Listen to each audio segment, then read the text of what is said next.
যারা মাধ্যমিক এবং উচ্চ মাধ্যমিক পাশ করেছো এই বছর, তাদের জন্য একটা সুখবর রয়েছে। কি সুখবর? তোমাদের জন্য শুরু হতে চলেছে স্বামী বিবেকানন্দ স্কলারশিপ। হ্যাঁ, ঠিকই শুনছো, স্বামী বিবেকানন্দ স্কলারশিপ শুরু হতে চলেছে। এবং তোমরা যদি মাধ্যমিক পাশ করে একাদশ শ্রেণীতে ভর্তি হয়েছো বা উচ্চ মাধ্যমিক পাশ করে কলেজে ভর্তি হয়েছো, তাহলে আজকের এই ভিডিওটা তোমার জন্য ইম্পর্টেন্ট। কারণ এই ভিডিওতে তোমাদেরকে আমি বলবো যে স্বামী বিবেকানন্দ স্কলারশিপে তুমি যদি ফর্ম ফিল আপ করতে চাও, তাহলে তোমাকে কি কি এলিজিবিলিটি লাগবে, মানে কি কি তোমার নিয়ম রয়েছে যেগুলো মানলে তবেই তুমি স্কলারশিপ পাবে, এবং সব থেকে গুরুত্বপূর্ণ ব্যাপার কোন কোন ডকুমেন্ট লাগবে, এবং তারপরে তুমি কত টাকা পাবে এবং কত নম্বর লাগবে এই স্বামী বিবেকানন্দ স্কলারশিপের টাকা পাওয়ার জন্য। তো আজকের এই ভিডিওতে তোমাদের এই প্রত্যেকটা প্রশ্নের উত্তর আমি স্টেপ বাই স্টেপ তোমাদের দেব।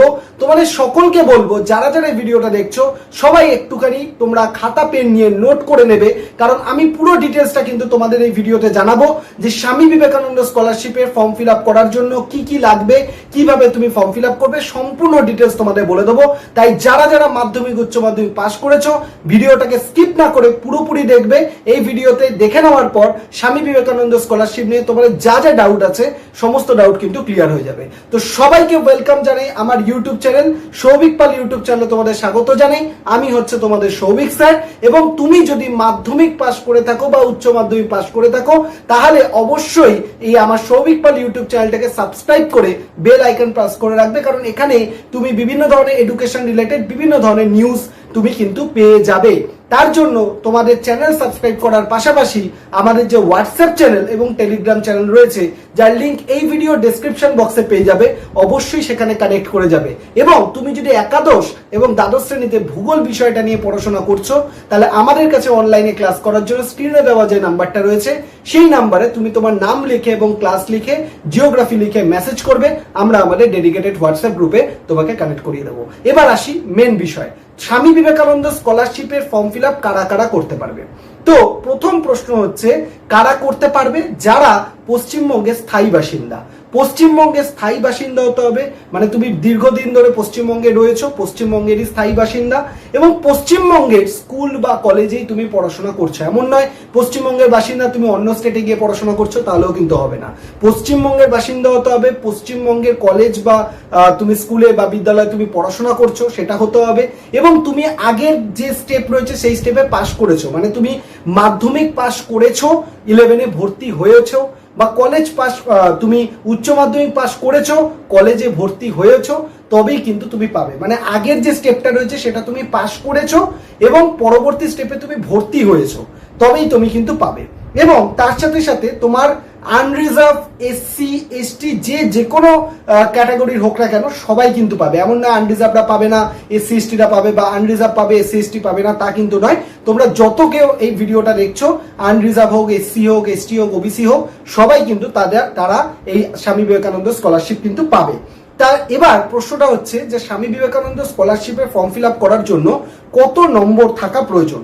যদি তুমি মাধ্যমিক পাস করে থাকো, আবারও বলছি, যদি তুমি মাধ্যমিক পাস করে থাকো, একাদশ শ্রেণীতে উঠো, তাহলে তোমাকে 60% বা তার বেশি নম্বর কিন্তু রাখতে হবে, তবেই তুমি একাদশ এবং দ্বাদশ শ্রেণীতে স্বামী বিবেকানন্দ স্কলারশিপের টাকাটা পাবে।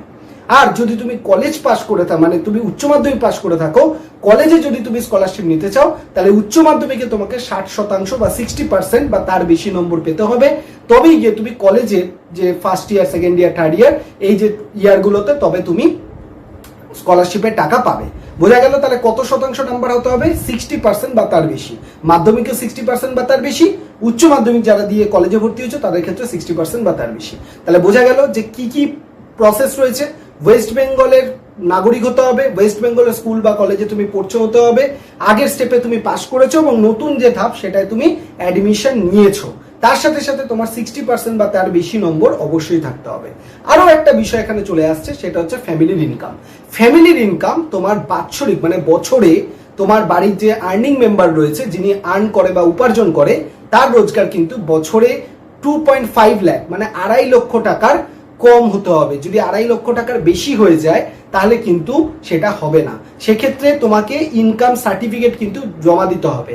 ইনকাম সার্টিফিকেট যদি তুমি জমা দিতে না পারো তাহলে কিন্তু এটা প্রমাণ করা যাবে না। তাই ইনকাম সার্টিফিকেট দিয়ে প্রমাণ করতে হবে যে তোমার ফ্যামিলির বাৎসরিক আয় বা বছরে অ্যানুয়াল ইনকাম সেটা 2.5 লাখের কিন্তু কম।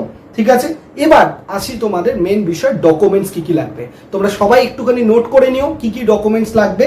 প্রথম হচ্ছে আধার কার্ড লাগবে। আধার কার্ড তোমাদের দিতে হবে, মানে আধার কার্ড স্ক্যান করে আপলোড করতে হবে।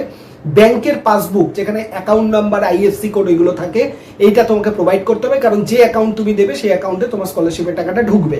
তার সাথে সাথে ইনকাম সার্টিফিকেট, ওই যে বললাম 2.5 লক্ষ টাকার কম ইনকাম হতে হবে, তার জন্য ইনকাম সার্টিফিকেট প্রোভাইড করতে হবে। কোথা থেকে পাবে? বিডিও এসডিও অফিস থেকে পেতে পারো, বা মিউনিসিপ্যালিটি বা পঞ্চায়েত থেকে তুমি কিন্তু পেয়ে যেতে পারবে। তার সাথে সাথে অ্যাডমিশন রিসিপ্ট, তুমি যে নতুন ক্লাসে ভর্তি হয়েছো সেই অ্যাডমিশন রিসিপ্টটা তোমাকে কি করতে হবে? অ্যাডমিশন রিসিপ্টটা তোমাকে জমা দিতে হবে। নেক্সট হচ্ছে তোমার পাস মার্কশিট, মানে তুমি যে ক্লাসে উত্তীর্ণ হয়েছো, ধরো মাধ্যমিক পাস করেছো, মাধ্যমিকে যে 60% বেশি নাম্বার পেয়েছো সেটাকে তোমার স্ক্যান করে আপলোড করতে হবে। উচ্চ মাধ্যমিকে যে 60% বেশি নম্বর পেয়েছো, কলেজে ভর্তি হয়েছো, সেটাও স্ক্যান করে তোমার আপলোড করতে হবে। তার সাথে সাথে ইনস্টিটিউট ভেরিফিকেশন ফর্ম, মানে তুমি ধরো স্কুলে ভর্তি হয়েছো বা কলেজে ভর্তি হয়েছো, কলেজে যাও না বা স্কুলে যাও না, সেটা করলে কিন্তু চলবে না, তোমাকে রেগুলার যেতে হবে। তার জন্য তুমি যে স্কুলে বা কলেজে বলে যে আমাকে একটা ভেরিফিকেশন ফর্ম দিতে, স্কলারশিপের জন্য লাগবে, সে তোমাকে প্রোভাইড করে দেবে, সেটাকে তোমাকে আপলোড করতে হবে। তার সাথে সাথে পাসপোর্ট সাইজ ফটোগ্রাফ, তোমার নিজের পাসপোর্ট সাইজ ফটোগ্রাফ আপলোড করতে হবে, সিগনেচার দিতে হবে। এবং যারা যারা তোমরা রিজার্ভ ক্যাটাগরিতে রয়েছো, এসসি এসটি ওবিসি, তাদের কিন্তু তোমাদের কাস্ট সার্টিফিকেটটা আপলোড করতে হবে। যারা আনরিজার্ভ, কোনো কাস্ট সার্টিফিকেট নেই, তাদের কোনো এরকম কাস্ট সার্টিফিকেটের প্রয়োজন নেই। নেক্সট হচ্ছে যেটা তোমাদের সবথেকে গুরুত্বপূর্ণ প্রশ্ন, কত টাকা করে তোমরা পাবে। কত টাকা করে পাবে? যদি তুমি মাধ্যমিক পাস করে থাকো তাহলে 11-12 কত করে পাবে? দেখো 11-11 যখন তুমি পড়বে, প্রতি মাসে তুমি 1000 টাকা করে তোমার জন্য গ্রান্ট করা হবে।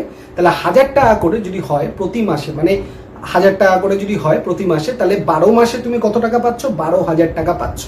এবার 11-এ তুমি 12,000 পেলে, এবার এই টাকাটা কি প্রতি মাসে মাসে তোমায় দেবে? তা কিন্তু নয়। তুমি গোটা 11টা পড়লে বছরের শেষে গিয়ে তুমি কত পাবে? 12,000 টাকা পাবে।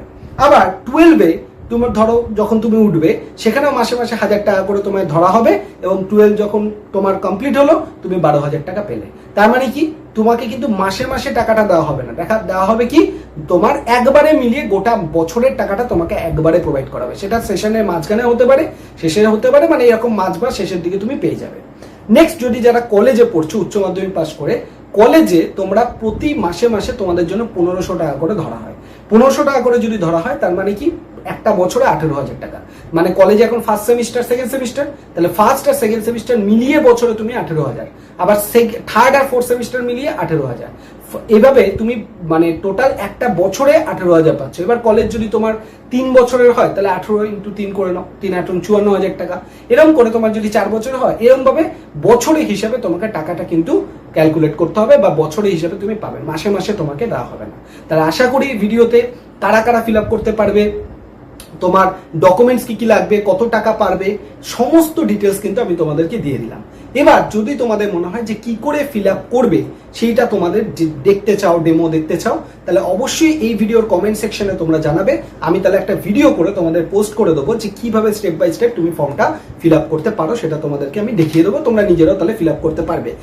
ফোন দিয়েও কিন্তু তোমরা ফিল আপ করতে পারবে, শুধু কম্পিউটার হলেও হবে না, মানে ফোন থাকলেও তোমরা ফিল আপটা করে নিতে পারবে। তাহলে যদি এটা প্রয়োজন হয় অবশ্যই কমেন্ট সেকশনে তোমরা জানাবে।